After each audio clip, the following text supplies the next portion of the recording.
আসসালামু আলাইকুম। আমরা কয়েকদিন ধরে কিছু মানুষের কার্যক্রম লক্ষ্য করছি, উদ্বেগের সাথে লক্ষ্য করছি যে তারা ইনিয়ে বিনিয়ে কিছু সাংবাদিক, ইনফ্লুয়েন্সার, সোশ্যাল মিডিয়া অ্যাক্টিভিস্ট এরকম অনেকেই দেখছি যে ইনিয়ে বিনিয়ে একটা জিনিস বোঝানোর খুব চেষ্টা করছে যে জিনিসটা খুবই হাস্যকর। বাংলাদেশে টো বলে কোনো কিছু নাই, ভারতীয় আধিপত্যবাদ এই দেশে কোনোদিন হয় নাই। এর সাথে আবার এমন কিছু রাজনৈতিক দলও এটাকে হাস্যকর পরিস্থিতিতে নিয়ে গিয়েছে, যারাই এতদিন ধরে এই ভারতের গোয়েন্দা সংস্থা, ভারতের আধিপত্যবাদের বিরুদ্ধে কথা বলেছেন। তো ওই যে একটা কথা আছে না, যে যে যায় লঙ্কা সে হয় রাবণ। পরিস্থিতিটা অনেকটা এরকম। তো সুখ দেখলে দুঃখের কারণগুলো খুব দ্রুত ভুলে গেলে ওই সুখ কিন্তু বেশি দিন থাকে না, থাকবেও না। আমি একজনকে দিয়ে আজকে উদাহরণটা আপনাদেরকে দেব। এটা ওনাকে দিয়ে যদি দেই, তাহলে মোটামুটি অন্যদের উদ্দেশ্যটা কি সেটা আপনারা নিজেরা নিজেরা যদি একটু চিন্তা করেন, ওইটার সাথে মিলালে সবগুলো আহ বুঝে ফেলতে পারবেন। বিবি নুরুল হক নূর এই দেশের উদীয়মান একজন তরুণ রাজনীতিবিদ ছিলেন। তো ছিলেন কেন বললাম, সেটা হচ্ছে যদি সম্মুখ যোদ্ধা হিসাবে চিন্তা করেন, আমাদের চাইতে তিনি উৎকৃষ্ট মানের আওয়ামী বিরোধী একজন রাজনীতিবিদ বা যোদ্ধা যেটাই বলেন, অনেক কিছু করেছেন এবং তার প্রতিদানও বাংলাদেশের মানুষ তাকে দিয়েছে। অকুণ্ঠ ভালোবাসা, অপরিসীম ভালোবাসা নুরুল হক নূর পেয়েছেন। না চাইতেই তিনি টাকা পয়সা পেয়েছেন। আমি নিজেও আমার এখানে অনেক বন্ধু বান্ধবের কাছ থেকে মানে একটা বিশেষ সংগঠন তারা করেছিল, আমি নিজে বলেছি ভাই ওদেরকে কিছু টাকা দেন। মাঝে মধ্যে এখান থেকে অনেক টাকা পয়সাও গিয়েছে, আমি নিজেও জানি। আমি নিজেও পার্টিসিপেট করেছি, আমার পকেট থেকে টাকাও দিয়েছি, তার পক্ষে কথা বলেছি, অনেক ভিডিওতে পোস্টে তার পক্ষে কথা বলেছে। তো উনি যেই ত্যাগ স্বীকার করেছিলেন সেটার জন্য উনি ওনার ভালোবাসাও পেয়েছেন। কিন্তু একটা জিনিস বলে রাখি, বিবি নুরুল হক নূর তিনি একজন সাহসী মানুষ। তিনি ঢাকা বিশ্ববিদ্যালয়ে যেই সময়ে যেভাবে কথা বলেছেন, যেই মার খেয়েছেন, আমি নিজে হলেও মানে ভাব মারার কিছু নাই, আমি নিজে হইলেও ওই ধরনের পরিস্থিতিতে ওইভাবে সামনাসামনি গিয়ে এই মারামারি মার খাওয়া এই পর্যন্ত টিকতাম কিনা আমি জানি না। কিন্তু তিনি সেটা করেছেন। বাট আরেকটা জিনিস বলে রাখি, পৃথিবীতে যত মানে চোর বাটপার ডাকাত, তারপরে প্রতারণার সাথে জড়িত যারা ছিনতাইকারী, সাহসী লোক কিন্তু আওয়ামী লীগের লোক কিন্তু সাহসী আছে। এই মানে বেশিরভাগ চোর বাটপার এই একটু উচ্ছৃঙ্খল টাইপের, হিংস্র টাইপের, যাদের ভেতরে কোনো মনুষ্যত্ববোধ কাজ করে, এই ধরনের লোকজন কিন্তু আওয়ামী লীগ করে বেশি। তো সাহস আছে, মার খেতে পেরেছেন, এটা দিয়ে সবকিছু পরিমাপ করা যাবে না। তখনই যাবে যখন আপনার সবকিছু দেশের জন্যই হবে। একটা সময় এসে মানুষের কাছ থেকে বিকাশের টাকা পয়সা নিয়ে ভাইকে গাড়ির ডিলারশিপকে করে দেয়া, কাতারে যায় তারপরে ব্যবসা করা, দুবাইতে গোল্ড স্মাগলারদের সাথে ব্যবসার পার্টনার নেয়া, এগুলি করলে ওই সাহসটা আমাদের কাছে মনে হইতে পারে দেশের জন্য না, আপনার নিজের ফেম, নিজের জেদ, নিজের ক্ষমতা আপনার কাছে নেয়ার জন্য, ক্ষমতায় যাওয়ার জন্য আপনি এটা করেছেন। আপনি অস্বীকার করতে পারবেন যে আপনি মুসাদের সাথে দেখা করেন নাই, এটা অস্বীকার করতে পারবেন। আপনি অস্বীকার করবেন, যে বলবেন যে আমি এটা দেখা করি নাই, করতে পারবেন না। কেন করেছিলেন, কোন পরিস্থিতিতে? কোনো পরিস্থিতিতে আপনি করতে পারেন সেটা, কিন্তু আপনি করেছেন। আপনার বাংলাদেশের মানুষ, আমার মনে হয় এর চাইতে বেশি কিছু আর দরকার নাই আপনার মতো একজন ভণ্ডকে পরিচয় করার, চেনার জন্য। ওইটা এনাফ, গুড এনাফ। এখন এরপর আপনি রাজনীতি করছেন, আমরা কিন্তু তেমন কিছুই বলছি না। আপনার মতো আপনি করেন, সব চিটার বাটপার দিয়েই তো রাজনীতিটা চলছে এই দেশে। আপনার মতো আরেকটা ছোট চিটার হইলো, যোগ হইলো, সমস্যা কোথায়? কিছু সময় তো আপনি হাসিনার বিরুদ্ধে কথাবার্তা বলেছেন, গুড, করেন, কোনো সমস্যা নেই। হঠাৎ করে এসে আপনি আমাদের বিরুদ্ধে কথা বলা শুরু করলেন। আপনাদেরকে বলে রাখি, ওনার সাথে তো আমার এই মানে গতকালকেও ওনার সাথে আমার টেক্সট চালাচালি হয়েছে। উনি টেক্সট পাঠিয়েছেন, একটা মেসেজ পাঠিয়েছেন, কি পাঠিয়েছেন, কি বলতে চেয়েছেন, এটা আমি শেষ অংশে বলছি আপনাদেরকে। তো ওনার সাথে ভালো সম্পর্ক, এর মাঝখানে একবার ওই যে মুসালের সাথে দেখা করার পরে আমি ওনার বিরুদ্ধে একটা ভিডিও করেছিলাম, উনি কিভাবে মানুষের কাছ থেকে টাকা পয়সা টয়সা নেয় এটা নিয়ে। তারপরে আবার ওনার সাথে সম্পর্কটা উনি ভালো করেছেন। তা আমি চিন্তা করেছি খামাকার সাথে ঝামেলায় যাওয়ার দরকার নেই, ঝামেলায় যায়নি। হঠাৎ করে এসে আপনি 2 দিন আগে বিদেশে বসে থাকা ইউটিউবার, ফেসবুকার এরা হচ্ছে গিয়ে বাংলাদেশে পরিস্থিতি ঘোলা করার চেষ্টা করছে। এইটা আপনি আরো 10 মাস আগে বলেন নাই কেন? তখন দিয়ে আমাদের কাছে হেল্প চাইতেন, বিভিন্ন প্রোগ্রামের দিতেন, লিঙ্কটিং দিতেন, তখনই বলতেন। তখন বললে বুঝতাম যে না, আসলে আমরা কোথায় এই দেশে বিশৃঙ্খলায় তৈরি করতে চাই। আপনি সেখানে আরো কিছু খুব গুরুত্বপূর্ণ কথা বলেছেন। এই ল অ্যান্ড অর্ডার এটা তো এখনো মব জাস্টিস দিয়ে চলছে অনেক ক্ষেত্রেই। সেনাপ্রধান কেন বলছেন যে এই সমস্ত মব জাস্টিস চলতে দেওয়া যাবে না, এবং আমরা নির্বাচনের কথা বলছি, উনিও নির্বাচনের কথা বলছে। এটা তো দোষের কিছু না। অযথা সেনাবাহিনীকে আপনার আরেকটা মুখোমুখি অবস্থানে দাঁড় করিয়ে একটা জনগণের মাঝে বিভ্রান্তি তৈরি করার তো কোনো মানে নাই। আজকে বিএনপির, আমি জানি না আজকে এই আপনার এই বর্তমান তথ্য প্রযুক্তির এই যুগে সাইবার যুদ্ধ মোকাবেলা করার জন্য তাদের প্রস্তুতি কি? তাদের নেতাদের চরিত্র হনন করা হচ্ছে, যাকে তাকে রয়্যাল এজেন্ট বানিয়ে দিচ্ছে, ষড়যন্ত্রকারী বানিয়ে দিচ্ছে। আর এই যে একজন ইউটিউবার, ফেসবুকার, এরা হচ্ছে দেশপ্রেমিক। দেশের বাইরে থেকে এরা আপনার দেশ স্বাধীন করে ফেলেছে, সিনিয়র নেতাদের চরিত্র হনন করছে। এইগুলো নিয়ে আমি জানি আপনাদের এগুলো কনফিউজ করে কিনা। তো এইভাবে যদি মানুষের মাঝে বিভ্রান্তি তৈরি করে, তাহলে তো মানুষ বিভ্রান্তিতে পড়বে। কথায় কথায় একে ওকে র ট্যাগ লাগায় দেয়। র ট্যাগ লাগায় দেয় মানে কি? আমরা তারেক রহমানের র বলছি নাকি? কারণ খালেদা জিয়াকে বলছি ভারতের চর বলছি কখনো? সালাউদ্দিনকে কেন বললাম? ওই মির্জা আব্বাসের সাথে গ্যাঞ্জাম। মির্জা আব্বাসকে তো আমরা রয়ের লোক বলি নাই। ওই গোয়ারশর চন্দ্র রায়, তারে রয়ের লোক বলি, এরে বলছি। ফখরুল্লে বলি। বিএনপিতে তো হাজার হাজার লক্ষ লক্ষ কোটি কোটি মানুষ, কই বলি না তো? ওই শামা ওবায়দরে বলছি। এদের বলি কেন? নিশ্চয় কারণ আছে। সবাইরে তো বলি না, আপনারও তো বলি নাই। আপনার বিরোধী যখন কথা বলছে তখন আপনি যে ওদের ওই অন্য দেশের গোয়েন্দা সংস্থার সাথে দেখা করে আসেন, আপনারা কিন্তু আমরা রয়ের লোক বলি নাই তখনও। তো যাদেরকে বলি তাদের পেছনে নিশ্চয়ই কারণ আছে।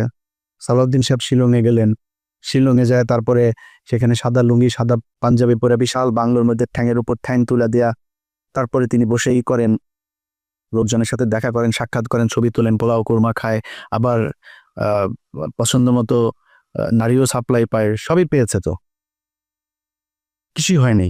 দেশে আসার পরে আজকে 10 মাস আপনাকে যদি এইভাবে কোনো একটা দেশের গোয়েন্দা সংস্থা ওই দেশে তুলে নিয়ে যাইতো, সেটা আপনার দেশে যারা যারা, যে আইন শৃঙ্খলা বাহিনীর সদস্য যারা যারা এটার সাথে জড়িত, ওই দেশের যারা জড়িত, দুই পক্ষের বিরুদ্ধে আপনি অভিযোগ করবেন না? 10 মাস হয়ে গেল। ওনাকে একবার ডেকেছিল ওই আইসিটি, আপনার ওই ইন্টারন্যাশনাল ট্রাইব্যুনাল, যেটা, যে উনি জিজ্ঞেস করেছে কি হয়েছে, কিটি বিবরণ দিয়ে এসে ওনাকে বলা হয়েছে অভিযোগ করতে। উনি অভিযোগ করেন নাই। অভিযোগ না করে তিনি চলে এসেছেন, তার আইনজীবীকে নিয়ে বলছে যে আমরা পরে করব। And it's been 10 months.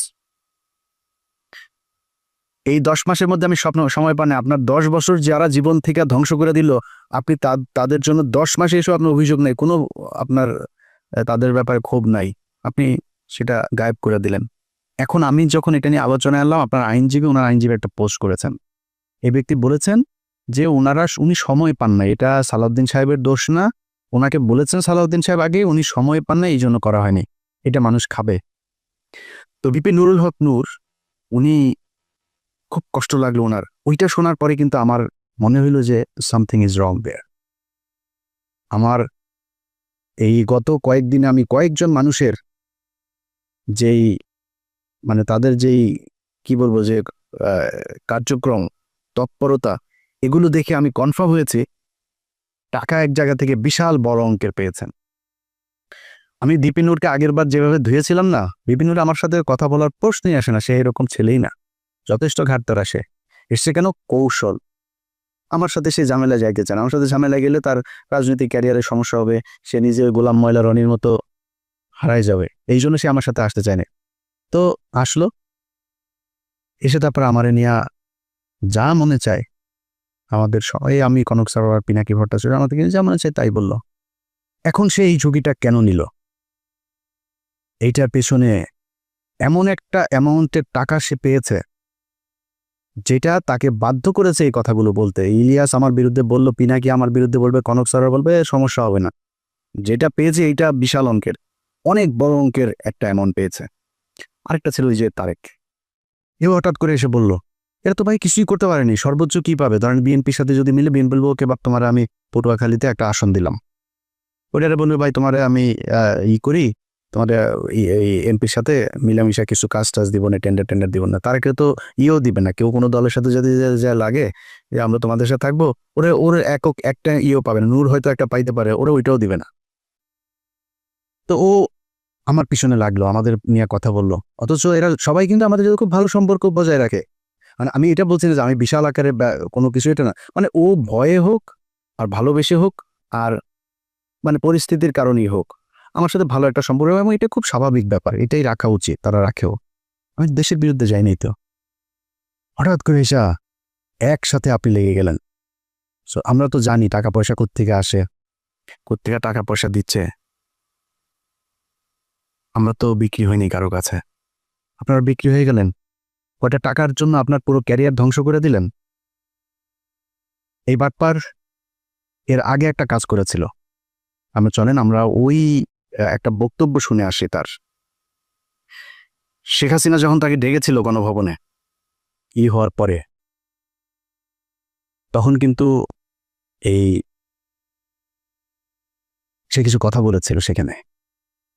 সে কথাগুলো আগে শুনি, তারপরে আমরা পরে আলোচনায় যাই। আমিও যেটা বলেছি যে আমি ছাত্রলীগের কর্মী ছিলাম না, শুধু ছোটোখাটো একটা নেতাও ছিলাম, হলের পোস্টেড ছিলাম। আর আমি বিভিন্ন প্রোগ্রামে গিয়েছি, আমি দেখেছি নেত্রীকে ঢাকা মেডিকেল যখন বার্ন ইউনিটে বিএনপির আন্দোলনের সময় যখন আছে বিভিন্ন অকারেন্সগুলো ওঠে, তখন তিনি গিয়েছেন। আমরা রাস্তার পাশে দাঁড়িয়েছি, তাকে দেখেছি গাড়ির কালো গ্লাস থেকে, স্পষ্ট দেখতে পাইনি, টিভিতে দেখেছি। আর আজকে দেখার পর আমি অনেকক্ষণ চেয়ে রয়েছি। আমি 2.5 বছর বয়সে আমার মা মারা যায়, আর আমার ছোটো ভাইকে এখানে এসেছে, ওর বয়স ছিল তখন 1 বছর। আমার মায়ের এটা আমি যতটুকু মনে করতে পারি, আমি সেটা খুঁজে পেয়েছিলাম আমার প্রাইমারির একজন শিক্ষিকার মধ্যে, আমি যেই প্রাইমারিতে পড়েছি। আর আজকে আমি মাননীয় প্রধানমন্ত্রী এতদিন টিভিতে আমি ওভাবে দেখতে পাইনি, কিন্তু আজকে দেখে আসলে আমার মনে হয়েছে যে তার মধ্যে আমার মায়ের চেহারাটা আমি কিছুটা দেখতে পেয়েছি, এরকম একটা জিনিস হচ্ছে। সেজন্য অনেকে আসলে বিভিন্ন উপাধিতে বলে থাকেন। আর আমরা একটা জিনিস দেখেছি যে আসলে তিনি প্রধানমন্ত্রী হিসেবেও, আমি বলবো না তিনি প্রধানমন্ত্রী, তিনি সবার প্রধানমন্ত্রী, তারপরেও তার কিছু স্পেশাল আসলে ক্যারেক্টার যেটা আমরা দেখেছি, যে কখনো ছোট শিশুকে কোলে নিয়ে মানে একদম সিম্পল একজন যে নারীর যে ভূমিকা, সেই ভূমিকা অবতীর্ণ। আবার যখন দেখেছি আন্দোলন সংগ্রামে মানে তার শুনেছি ওই সময়ের তার সেই মানে ছাত্র রাজনীতি থেকে উঠে এসেছে, তার কৃতিত্বের কথা আমরা শুনেছি। আর বঙ্গবন্ধুর কথা তো এটি আসলে তো শুধু আমরা না, সারা বিশ্বের মানুষ জানে। আর তার সুযোগ্য কন্যা যদিও শেখ রেহানা আপা আমরা রয়েছে, কিন্তু এটি তো আমরা মানে সবার মধ্যে সব গুণ এককভাবে থাকে না, কিন্তু আপা আমরা মনে করি যে আসলে যেটা বঙ্গবন্ধুর মধ্যে অনেকে বলে যেটা ছিল, তার পুরোটা মনে হয় যে আমাদের নেত্রী পেয়েছেন। আমার আপার প্রতি অনুরোধ থাকবে যে আসলে অনেকে যেটা আমি আপা বলতে চাইনি, কারণ আমি আসলে মানে মায়ের ওই জায়গাটাকে তাকে দেখতে চেয়েছিলাম, কিন্তু সবাই ছাত্রলীগ আমিও যেটি করেছি সবাই আপা আপা বলে, এই জন্য আমার মুখ থেকে ঘটনাটা বের হয়েছে যে আমার ছাত্রলীগের ভাই বন্ধুরাও কেন যেন আমাকে আসলে জামাত শিবির বানানোর জন্য তারা খুব একটি অপপ্রচার করেছিল। তাদের ছাত্রলীগের এতগুলো এরকম একটা পোস্টে থাকা অবস্থায়, আর আপনারা দেখেছেন যে আমার পরিবারের, আমি আশা করি যে মাননীয় প্রধানমন্ত্রীর কাছে আমার পরিবারের সকলের মোটামুটি একটা তথ্য আছে, সেখানে দেখেছেন যে আমার পরিবার আসলে মানে পুরো পরিবারে ছিল আওয়ামী ব্যাকগ্রাউন্ডের। কিন্তু আসলে আমি অনেক কথাই বলতে চেয়েছিলাম, কিন্তু আবেগ ভালোবাসায় অনেক কিছুই ভুলে যাচ্ছি। জয় বাংলা, জয় বঙ্গবন্ধু। আর আমি প্রধানমন্ত্রীর অনেকটা প্রোটোকল, এই কারণে আমি অনেকটা আমার একটু ইচ্ছা ছিল যে বঙ্গবন্ধু শেখ মুজিবুর রহমানকে কখনো তো দেখিনি, তার কথা শুনেছি। আর তার গান যেটি আমি ক্লাস 5-এ একটা গান খুব ভালো লেগেছিল, আমাদের স্কুলের মাঠে মুক্তিযোদ্ধা সংসদ সন্তান কমান্ডের আয়োজনে একটা প্রোগ্রাম ছিল, ওখানে এরকম একটা গান ছিল, যদি রাত পোহালে শোনা যেত বঙ্গবন্ধু মরেনি, তাহলে আমরা পেতাম জাতির পিতা বিশ্ব পেত মহান নেতা, এরকম একটি গান। আর বঙ্গবন্ধুর প্রেমে তো সবাই পড়েছে। আর আমার যেহেতু আমি বলেছি আমার মাকে আমি সেই 2.5 বছর বয়সে হারিয়েছি, আমি তো প্রথমে আমার ইচ্ছা ছিল যে আমি মাননীয় প্রধানমন্ত্রীকে, যেমন ভারতের নরেন্দ্র মোদী আমরা দেখেছিলাম মাননীয় প্রধানমন্ত্রী যখন গেছেন কোনো রকম প্রোটোকল ব্রেক করেই তিনি তাকে ওয়েলকাম জানিয়েছিল, আমার একটা ইচ্ছা ছিল তাকে মানে একদম ঝটিকা আগে তাকে সালাম করাটা, কিন্তু আমি ভাবছি তার পিছনে যেহেতু তার নিরাপত্তা রক্ষীরা রয়েছে সেটা বিঘ্ন ঘটবে কিনা, এই জন্য আমি যাইনি। আমি একটু প্রধানমন্ত্রী আপনাকে একটু, যেহেতু আমার মা নাই, আমি বলেছি আমার সেই মাতৃত্বের ছায়াটা আমি দুজনের ব্যক্তির মধ্যে খুঁজে পেয়েছি, সেটা আমার শিক্ষিকা এবং হচ্ছে আপনি, আমি একটু আপনাকে সালাম করতে চাই।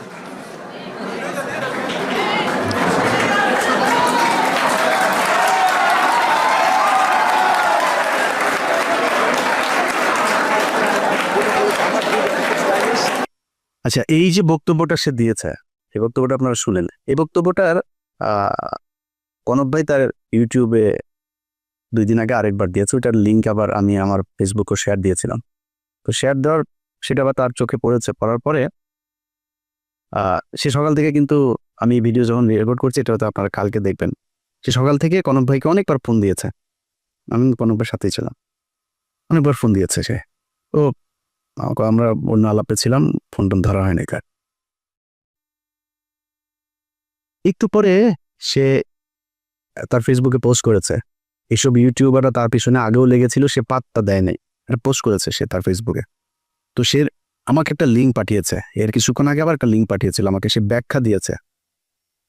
সে ব্যাখ্যায় সে বলেছে, কি বলেছে চলেন ব্যাখ্যাটা আগে শুনি।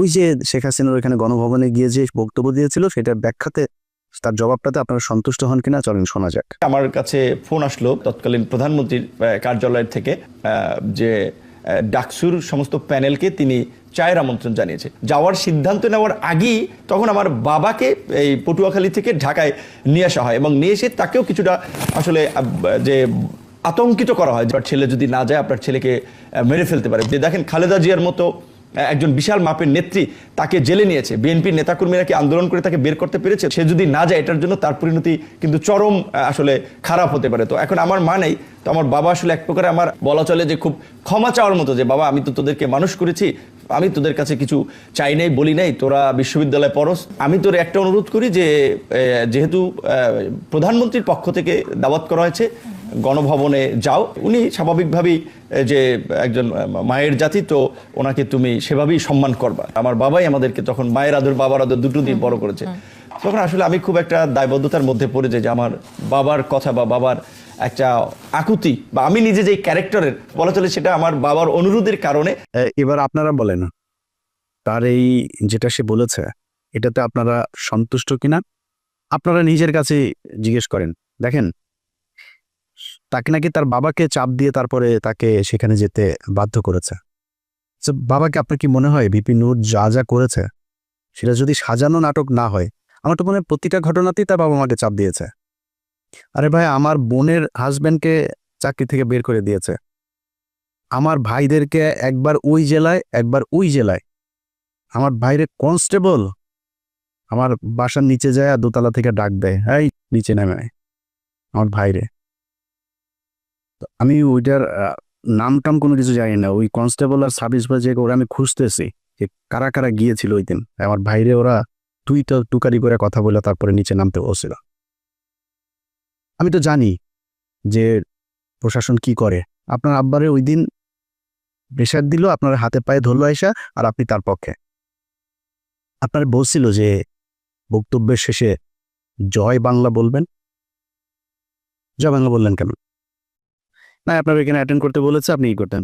বক্তব্যের শেষে আবার বললেন আপনি ওনার একটু পায়ে শুয়ে সালাম করতে চান, এটাও আপনার বাপেরে বলছিল নাকি? বাদ দিলাম, এই দুইটাও বললাম যে ধরলাম যে তোর জয় বাংলা বলাইছে, আর পায়ে ধরেও মাপছে বলছে, এটা দুইটা বলতেও না, তোর বাপেরে ডিম টিম দিব কিছু একটা বলছে।